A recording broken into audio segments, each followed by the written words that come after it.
Hopefully you've all had an enjoyable day and an informative day. I'll try to keep the standard up and keep you awake. So firstly, look, thanks very much for the opportunity to talk to you all. I don't often get the chance to travel up to the Karratha region, so video conferencing will have to do. My name's Andy Brightmore. I'm one of 5 directors that look after the Compass Group Australia business. Amongst the hats that I wear, one of them is I look after our supply chain and procurement team, and my background is I've been a procurement guy for over 22 years. I've worked across 17 countries doing procurement and supply chain stuff, and this is the 7th I've lived in, and according to the wife, the last. So hopefully going to be here for a while.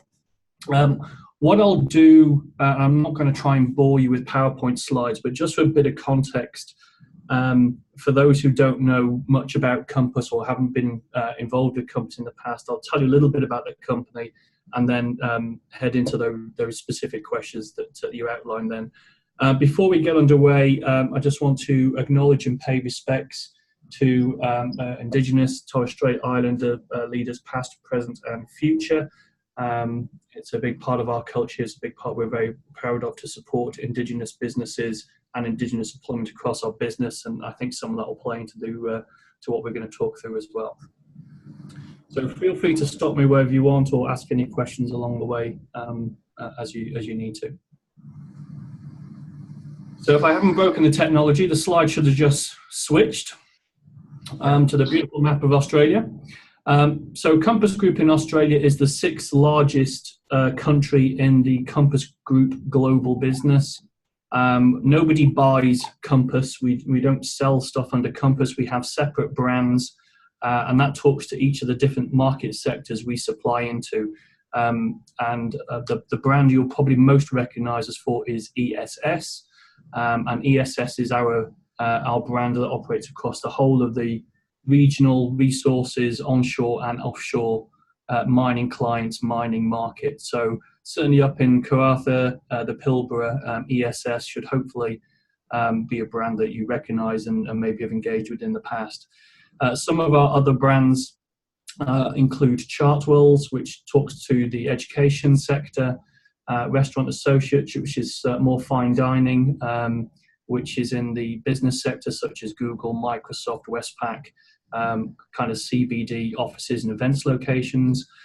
We have MediRest that delivers services to hospitals and to aged care senior living facilities, and a whole bunch of other stuff in between. So pretty much from mining camps through to prisons, through to fine dining, through to offshore ships and oil platforms, somewhere you'll find one of Compass's brands delivering. Been around for over 47 years in Australia. We've got a few more on those sites now. This slide is a couple of months out of date, so I think we're just above the 500 individual sites, and we're over 10,000 employees across the business. And to give you a bit of a balance, roughly 700 employees sit in an office. Everybody else is out delivering and providing services on our client sites. We're part of a broader group. So Compass Group operates in 50 countries around the world. We've got 50,000 client locations, 500 million people, ever increasing. We serve 5 billion meals a year. We are the world's and Australia's largest food and support services business. And typically are either number 1 or number 2 in our respective markets, and certainly in the ESS offshore mining, onshore resources, we're by far number 1 provider to the clients like BHP, Fortescue, Santos, and all the other names that you guys will know. So what that means is that as a market leader, we've kind of got a unique capability to engage with local communities and local suppliers and look for regional content. I'm sure phrases you'll have heard again and again today. But we also see it as a core responsibility of the business to undertake that as well. All of the big resources clients, as part of their social license to operate, expect that of their service providers. They expect us to incubate, find and engage with local communities, not just on the business level, but on the social level as well.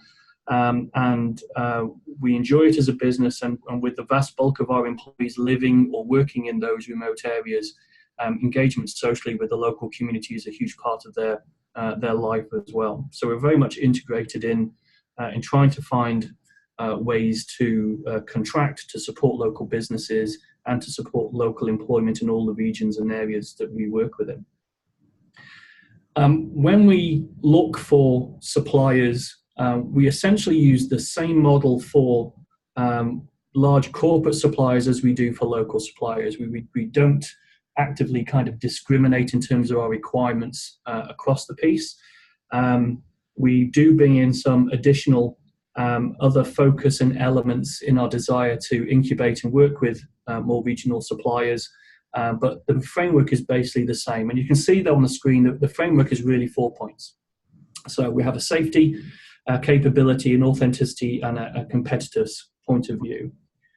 So I'll go into a little bit of detail about what sits behind those, but I think one of the great stories of our business, and again, part of that responsibility as the market leader, is we take this very seriously. We take the expectations very seriously from the clients. We actually enjoy engaging with local businesses, and most importantly, we've got great success in doing so. As a business, we have a fairly significant capacity to self-deliver a lot of general FM soft services. Some of you will have heard of the Delta FM brand. That's a business within the Compass banner.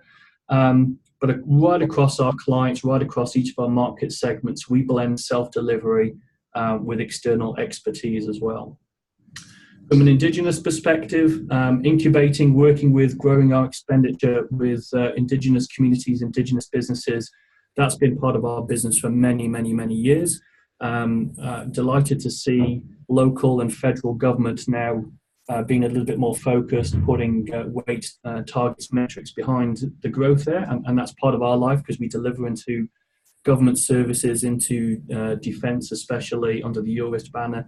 So we're part of the machine that tries to satisfy those targets, but we've been doing it actively for a number of years, and it's part of our elevator wrap to essentially try and double our Indigenous and Torres Strait Islander business component each year, year on year. We've been a foundation member of Supply Nation, which I know is more of an East Coast Indigenous business entity than the West Coast, but we've been a part of that for many years, and we've actually found a number of businesses that are part of our supply mix through that organisation, and we've introduced a few there as well. What I will talk about as well is some of the elements we brought into our business to support small, medium enterprises, so small businesses as well, because we do recognise that dealing with small businesses, we have to change some of the ways that we would normally do with some of the large corporates, so we're more supportive of local, regional and small business growth. So against those 4 pillars, if I was to nail them down, and whether this is a local engagement, whether it's response to tenders that we put out, whether it's us acquiring a new client and picking up suppliers that were already on site, these are the 4 points we try and work through and satisfy ourselves that we have both quality, competitiveness and risk covered. So for all of you, given what you do for a living, I'd be surprised if this is news to you, but first and foremost is always safety. So the one thing that we will never do is we will never compromise on safety, safety of our people, safety of our contractors that work alongside our people, and certainly the safety of the people that work more broadly for the client whose site we sit amongst. So the safety culture that all of you are part of is very much part of our DNA. We start most meetings with a safety moment. Our first statistics we measure across our business as a board are our safety metrics. And our absolute focus is on trying to make sure that everybody involved and around our business, whether they're our employees or not, goes home in at least the same shape they came into work that day, if not better. And you'll find that a lot of the solutions we deliver on site, whether they be food solutions or broader, are designed around quality of life, mental well-being, all those components that people go through when they live and they work in regional and remote communities. So safety is something we don't compromise on. Now, whether that's what you bring in terms of your product, your certification, your experience, your capability, all those ideas, safety is something that we want to test and be satisfied with, that you can complement us on those values. If you're in the food space, HACCP certification, food safety, allergens, all that type of stuff is very much core to our first decision point. If we move on from the safety piece, the next bit is all around capability. So what we're looking to understand and to be comfortable in, so that we can meet the values and the expectations of the client above us, is that you've got the skills and the experience to deliver the work that we're asking for. Sometimes we can be not as clear on the scope of works as contractors would like us to be. Sometimes there's additional information points that contractors would need to be able to quote properly, or even assess that they're able to do the job. So we want to make sure that the relationships we have with any provider is based on a very open dialogue, and that we share the information needed so that everybody's happy that we can deliver the job properly, and that you have the relative skills and experience within your business and you're comfortable delivering that. In delivering that capability, there is all of the awareness, the obligations around regulation, legislation, that you've got certificates and permits in place. So all of those permits to work, all of those elements that all of you live and breathe every day, whether you're an electrician or any other form of trade or soft and hard service provider, certifications and permits are absolutely fundamental. If you are in the food space, as we talked about, HACCP certification and various other forms of food safety auditing also added to that mix. And then once we've established that we're all happy that we can deliver the outcome together in a safe way, and we've got the skills and experience, it's about availability and reliability. So certainly in some of our very remote locations, if we're delivering soft services offshore, the availability of that skill when we need it, and a lot of it can be ad hoc as well as planned, and the reliability of the people are absolutely key and essential. So if you think about some of the offshore sites, and I'm sure some of you worked on them, you think about some of the remote mining communities, think about some of the defence and prison clients we have, security passes, all of the induction stuff to get you on site can be extremely comprehensive and time consuming, and it, we recognise it represents a huge time commitment and potentially a cost to you as well as a contractor. So if you've got people that can be regular, available and reliable people for us, then you go through that process once and you don't have to repeat it time and time again. So that's a factor to consider. If we jump over to the other side now in terms of competitiveness, this is kind of the hard facts of life around cost, but not just cost. But as you guys all know, the market, especially in offshore and remote mining, has changed dramatically over recent years. The cost focus of the large corporates gets tougher and tougher every year. The commodity pricing asks them to be more cost focused of their business, and they pass that down to us, and we have to pass all that through our supply chain. So delivering the right level of quality services in a safe environment at the right cost is the equation we have to go through. So cost is always a core part of the conversation. We have to make sure we're competitive and we're delivering that cost advantage to the clients. And we look at that as well when we're thinking about our own self-delivery of services. So we look at the cost equation, and sometimes for us it's far more cost competitive to engage external providers for services than to self-deliver. And again, you marry that with our desire to grow our presence in local communities and local regional businesses, then the cost equation comes into that conversation. We'll make decisions against those elements. Certainty of cost as well. So it's great to be cost competitive, but we want to make sure we've got certainty from a predicting cost, from a budgeting point of view, to make sure that we don't start with one number and we end up with 10 times multiples of that numbers, And when there are changes, either to scope, spec, whatever it may be, that the relationship we have with contractors is one that we can work through the cost implications and make sure we understand what they are and we can plan and predict for them accordingly. Cost is only one part of it, though. What we're also really looking for is a broader value equation, which is around innovation. It's about different ways of doing things. It's about looking at the assets we have that we may own, we do not own, and being able to look at that in a broader piece and say, is that asset going to continue to be good value for us? Should we be swapping out that asset? Should we be doing something differently, fundamentally, or just incrementally to it? Should we be looking at our plans and our plans servicing and maintenance programs?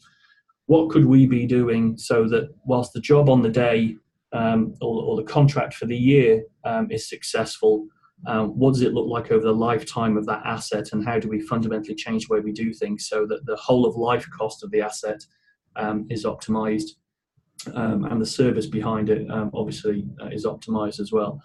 So we're looking for experts, no matter where they come from, no matter what size of the business, to also challenge the way we're doing things and suggest to us better, different ways of managing, looking after assets, whether it be from a safety perspective, a cost perspective, a life cycle perspective. And then the last point on there at the bottom might seem a bit weird, but authenticity is a big part of the remit for us as well. So there are a number of standard elements each of our suppliers have to go through. We have a code of conduct which talks about the responsibility and the accountability of suppliers, not just to us, but to broader communities and the social values. Ethical supply chains, we spend a lot of time making sure that our supply chains all the way down are representing ethical behaviour. Modern Slavery Act is something that some of you or many of you may be aware of. It's something it's been in our UK business for many, many years as a government legislation, and is now coming into Australia. And that really looks to protect employees right down the supply chain to make sure there's not unfair work practices or employment practices right through the supply chain. And that's a new piece of legislation that's coming. You may have spoken about it earlier today, I don't know, but if you're not aware of the Modern Slavery Act, I think having an awareness, being able to talk to that is an incremental benefit to you when you're going out and talking to businesses such as ours.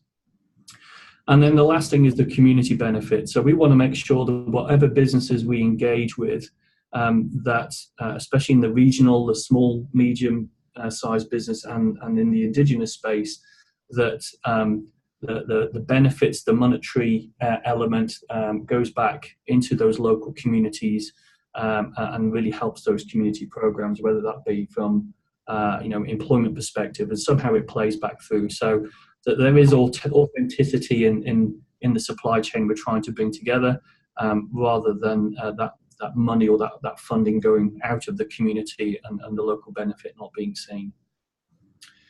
So those are kind of the four key areas. I'm sure there's been a lot of focus on cost today, and that will always be a key driver. That's just the market, that's just the economy. But there's hopefully a lot of other points in there that talk to your business, talk to your capability, or maybe some new elements to think through. When I think on the other side about our responsibility to growing regional, local and Indigenous businesses, there's a couple of elements that maybe you haven't heard today. Forgive me if you have. We take our obligation to incubating and supporting small businesses and local businesses very seriously. We are a tough business to get into because of all of those standards, especially around safety and capability and quality. And we recognise that, and that's an expectation on the clients above us and our own values. But on the reverse side, we recognise that we have to have some flexibility with small businesses and regional businesses as well. So a couple of those to think through is we're actually, I still believe, the first in our market to be signatories to the Business Council of Australia's SME payment code. What that basically does is it encourages large organisations to be flexible about payment terms or working capital. And to be very open in having systems, mechanisms, and a dialogue with local businesses to be able to pay pay you for on smaller payment terms, obviously recognizing that cash is king in your business, and that the typical long payment terms that we have with many of the larger organizations place undue pressure upon small businesses. So we're very proud to be a signatory of that, and we built separate systems in our business to enable us to flex those payment terms to be more accommodating and to help the cash component of local businesses. The second piece we have is something called supply chain financing, which we do in partnership with Westpac Bank, and that essentially allows businesses to have their invoices go through a separate banking system, whereby if for whatever reason you find yourself in a need to draw down on those invoices quicker, that might be because you need cash flow quicker, it might be that you want to do some investment or inside your business quicker, then that facility allows you to draw down on that cash even quicker than the payment terms agreed between us and the contractor.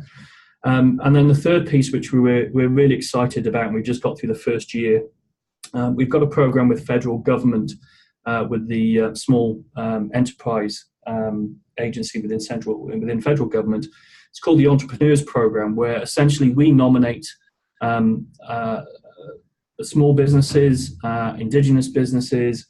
Essentially, I think it's businesses that meet a certain, I think it's 50 million turnover threshold and 50 employees, where those businesses can gain access to free commercial consulting support from the government. And at the end of that, any asset or investment programs that the business wants to undertake to help improve their commerciality more broadly, whether that be an asset, a piece of technology, a software package, or whatever that may be. At the end of that package, the government is able to provide matched funding of, I think it's at least $10,000 to that business, to help them grow and invest at a faster rate than perhaps are able to as a small business or a startup. So those are some of the initiatives that we also sponsor and try and give back. And we've been quite successful over the last year with a range of small businesses and indigenous businesses taking advantage of that. The consulting itself often is a very costly enterprise for a startup business that you wouldn't think of affording in your first number of years. So to get hold of that for free is quite a value contribution. The turnover in regional Australia is for eligibility is $700,000. So there's a number of businesses up here that are going through their program. So I agree to go to this program. That Westpac Finance, supply chain finance, is that just basic invoice factoring? Yes, essentially, yeah. So we can put the invoices through that process, and then it allows an easier drawdown if businesses want to do that. Okay, thanks. So that's a whole load of information and words and rambling from me. Happy to take any questions, any thoughts from all of you, if you have any. I'll open the floor. Okay, so I just pointed to Stephen, who's one of our local businesses here, who is expressed frustration before actually joining this enterprise improvement program, saying, geez, Craig, I'm not so sure that all these contracting and procurement processes seem to be largely irrelevant for me because I'm a water filtration equipment supplier or an RO supplier and a service supplier. And he said, I've seen all these contracting and procurement processes where you go through IC Gateway and such, but quite frankly, I never get any visibility in the contracting process to be able to improve people's taste of their water supply and as such. So of course, I'd imagine for water filtration, equipment supply and local servicing being based in the region, what would someone like Stephen from Water to Water have to do to capture your attention? Because I'm sure he'd be competing against in terms of RO supply, your global supply chain in this space and your local ESS operations. So from a small supplier service provider, what would he need to think about to be introduced to local mines being managed by companies, their facilities management? Yeah, and I understand and I recognise the difficulty in trying to gain that attention. The best way we do it is when we are either starting up with or through the lifespan of working with a new client, our local team tries to engage with the local community and see what's available out there, and they bring those opportunities back to the procurement team for us to consider and work through. So the best first point of contact is always our people locally on the site, and making yourself aware locally that they are driven by that community engagement. They understand the local community more than the buyers who sit in a head office, thousands of miles away. And we listen and we collect all those opportunities coming from our site people, and we look through those and we prosecute those once they come to us. If you don't have existing relationships locally, or you find it hard, then just emailing us, coming through to Compass through our website is a great way just to register with the business, and we'll have a look to see where the opportunities are on a site by site or region by region basis.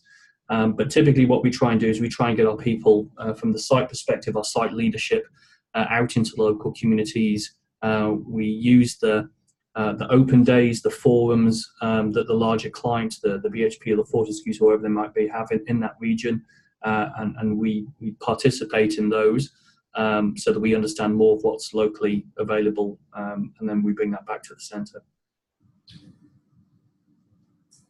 Thank you. Andrew, one of the questions that's probably on the lips of a lot of people is that they've heard me, I brought them census this morning about the ivory tower perspective of all of the influences on how we engage our supply chains and contractually cascade our requirements down to people like yourself and down to the tier 2 contractors. And it was, most of the people necessarily in the tier 3 and tier 4. But I suppose the question on some people's minds is that they hear about these contractual cascades, but they see a significant delta between, we talk, as project proponents, we talk about that, we've got these commitments in terms of Indigenous engagement, in terms of regional contractor engagement, but what they perceive, if they're not a current supplier, of being able to participate in those scopes of work, not just across facility management scopes of work, but right across the tier 1 levels. Have you got any perspectives and insight to help these tier 3s and tier 4s who hear project proponents like BBI and Woodside and Chevron and the crew say, hey, look at our wonderful local content policies, look at our wonderful Indigenous engagement policies, look at our plans, but when they see the execution on the ground, they see a significant difference between what we talk about compared to what the tier 1s are executing against. Any perspectives? Look, that's a very broad question. I think most of the tier 1 providers might have a different way of authentically answering that. I think the beauty of our business is, like I say, the vast majority of our people are delivering services on site. So whilst we had a head office or an ivory tower, it's a very, very small portion of our population, thankfully, and long may it continue that way.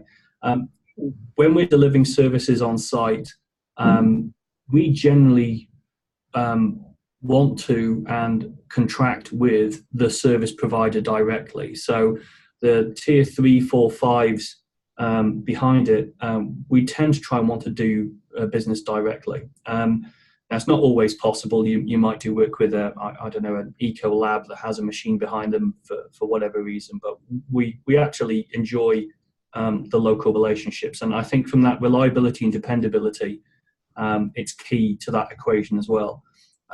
Especially so in the Indigenous space, we absolutely do believe that having the direct relationship with Indigenous businesses, cultivating a trust, understanding the business owners, and making sure that when we can engage and we can provide opportunities, it's not just for the next 5 minutes, but it's for the long term.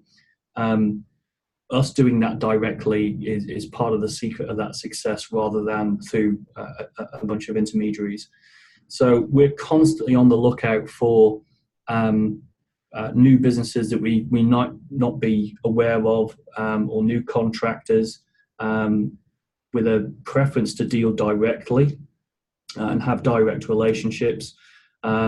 We, as part of most of our clients, certainly in the government space like defence, and certainly in terms of the big mining contractors, we provide, usually because we have to and it's part of our service requirements, but also because we want to, we provide happily up the proportion of our spend that's satisfied through SMEs, through local community, our pipeline of ideas that we want them to support, and on Indigenous as well, how much we're spending with Indigenous suppliers, how much our Indigenous employment looks like as part of that service delivery. So I think we're very proactive in that space, and we want to continue to show the success we have, because a lot of the issue is we have to match our ambition with that of our clients, and sometimes where there is a cost impact, we all have to be comfortable that that's the right thing to do from a broader social context. So I think it's about that authenticity, it's about that direct engagement, it's about us being able to stand up and be proud of what we're spending with who and what the makeup of that supply base looks like.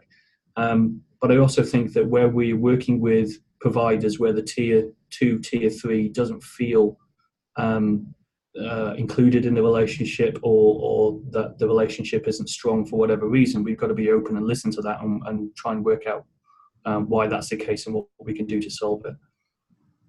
Andrew, I've got a couple of questions on that. So when you say you ideally want to deal direct with the local supplier or local business, are you predominantly relying on your local people on the ground to identify those people, and if so, how do they go about that? Do they look up local directories? Do they talk to the Chamber of Commerce? Is it just informal? Do they use Project Connect at all? What's the process? And then the second part of the question was, you said, if there is an increase in price, you've got to be comfortable that that's satisfying the social conscience. Do you have price preferencing, or is it kind of a case-by-case basis? Okay, so both good questions, thank you. We use a whole bunch of mechanics to try and be more educated about the capability that's in the market, and especially in regional communities. Typically, if we are awarded a new contract in a regional community, as part of that, we learn about who was there before us, and we'll hear some frustrations from local community about if they couldn't get opportunities with the incumbent before us. So we learn as we land, if you like, and when we're bidding for new work, we'll walk the streets of the local community and see what the opportunities are and try to build a strategy around local community engagement as part of our differentiated proposal back to the client. Where we pick up a new client in an area where we're already servicing, which, given the size and our market leadership is often the case, we try and leverage the relationships that we have in one client site through to another. So we're helping to grow existing businesses we work with over the long term. As I say, we use a bunch of external bodies. So we are founding partner of Supply Nation, and we use their directory of businesses to try and find new suppliers. Our buyers walk the streets, they talk to other businesses, they partake in lots of trade forums. We've sponsored the Connect Trade Forum for many years, up until recently this year, to try and get our brand and our recognition in front of the supply base as well, so it's not just one way. And over in Perth, we have a team of people that focus on nothing but the looking at Indigenous opportunities, both from an employment and from a supply side as well, and bringing those into the business as part of our commitment and the opportunity we have over there. So there's a whole bunch of mechanisms that come together. The stark reality is we don't have enough singular opportunities to try and engage with everybody. I wish we could. A lot of the time we have to, the right thing to do is to leverage existing opportunities and broaden out and help businesses grow. But we're always receptive to an introduction to a new business. And then hopefully when we can find an opportunity, we can add that to the mix from whichever direction they come through. But I think what we do rely on or the central procurement team rely on local intelligence, they rely on local insight. And there's no better people than our sites to help broker with recommendations or to tell us where good work was done and that we should think about engaging suppliers on the broader perspective. Andrew, Craig calling in BVI. Facilities management seems to have been recently the battleground between particularly communities here in the Pilbara regarding the FIFO debate. We recently had this controversy, you might want to call it, with Woodside deciding to build its operations camp on the outskirts of Karratha rather than having a residential workforce in place. So your space seems to be, an area. I think they had the same issue down with Chevron at Onslow about changing the estate agreement and rather than having a FIFO camp versus the residential workforce type of space. In facilities management, the business model is largely self-performance, if I recollect correctly. I think you use your local company, Delta FM, to handle a lot of your plumbing, electrician work, building maintenance. Is there, because of the business models of facilities management firms, does that mean there's not a lot of scope for regional contractors to participate because you already said earlier that your margins have been squeezed and you have to find ways to remain profitable? I think it's very much case by case, region and client. The margin compression is always a challenge. Everybody in whatever walk of life wants more for less, and that's just business, and we've got to walk up to do that. But I think depending on which client we're working within, sometimes we will own the assets. More often than not, we don't own the assets. Sometimes the client themselves wants to use their own technical resources on the ground to do a lot of the facilities maintenance. Sometimes they separate it from us and we'll do the food and the rest of the village management. So there's lots of different flavours of the service in there. When I think about FIFO, and for any of you that's worked that lifestyle, clearly when you've got people on site for 2 or 3 weeks at a time, if you've got multi-skilled people that can turn their hand safely and capably to first pass electrical, plumbing, whatever it may be, requirements on site as part of their broader duties, then that's always the most cost advantageous and people utilization or productivity way to go about it. But a lot of the times FM is typically that technical specialism or the critical failure or stuff that is not just changing the fuse and the plug. It's contracted building works or subcontracted building works or broader than the people you just have naturally on camp. So it depends very much client by client, site by site, as to what our brief and our scope is, what the nature of FM is on that site, and a lot of it comes down to the age and the condition of the assets that we take over or we live amongst, as to whether what the planned versus unplanned maintenance requirements are going to be. So I think on the general stuff, we try and self-satisfy on site. We do have clients where the facility side is such a huge part of the brief that we will build that capability or bring Delta FM to self-serve. That it's a core part of the proposition. But we equally have many clients where we will engage with typically local contractors to help us supplement the work, because local contractors, by nature of being local, are easy to get hold of for unplanned works and come running and help us where we have a critical failure.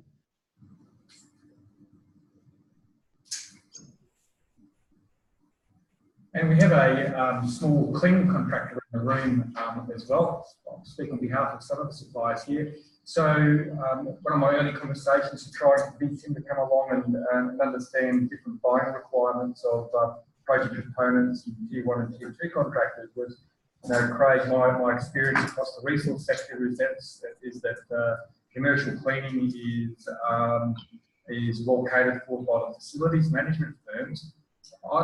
Is that always the case, or are there situations, for example, where there might be crib rooms where there are separate contracts by the tier 1, tier 2 contractors where there are opportunities, or are there